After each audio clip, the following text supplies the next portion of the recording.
Ministri i ri i brendshëm Oliver Spasovski nga radhët e LSDM-s do duhet para burgos dhe ta nxjerrë në gjyq liderin e opozitës Zoran Zaev. Këtë detyrë do ta ketë policia më 2 dhjetor pasi gjykatësia në rastin Puç, Ljubinka Bashevska kërkoi që Zaev në gjykatë të dërgohet me polici, pasi as sot nuk u paraqit në seancën e caktuar.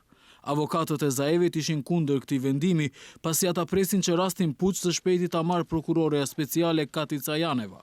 Megjithatë, gjykatësia mbetet në qëndrimin të kërkojë sjellje në gjykatë me polici, pasi për shkak të mungesës së liderit të opozitës, seanca është shtyrë për të 5ën herë me radhë. Avokatët e Zaevit dhe të akuzuarve të tjerë nuk u deklaruan jashtë sallës së gjyqit.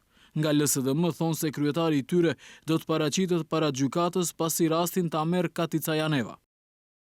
Në qoftë se prokuroria speciale publike e merr lëndën për rastin e montuar Puç deri në seancën e ardhshme të planifikuar me 2 dhjetor, atëherë kryetari Zoran Zaev do të paraqitet në gjyq. Nëse deri atëherë prokuroria speciale nuk e merr rastin e montuar Puç, kryetari Zoran Zaev nuk do të paraqitet në seancën e caktuar. Kati Cajaneva ditë më parë kërkoi kontroll statistikor për të gjitha rastet e prokurorisë publike, e cila duhet të përgjigjet jo më vonë se 8 ditë. Sa po ta marrë shkresën, prokuroria speciale njoftoi se individualisht do të fillojë të kërkojë lëndë nga prokuroria me të cilën kryeson Marko Zvorlevski. Teorikisht kjo do të thotë se është e mundur që në seancën e ardhshme rasti Puç të jetë në përgjegjësi të Kati Cajanevas.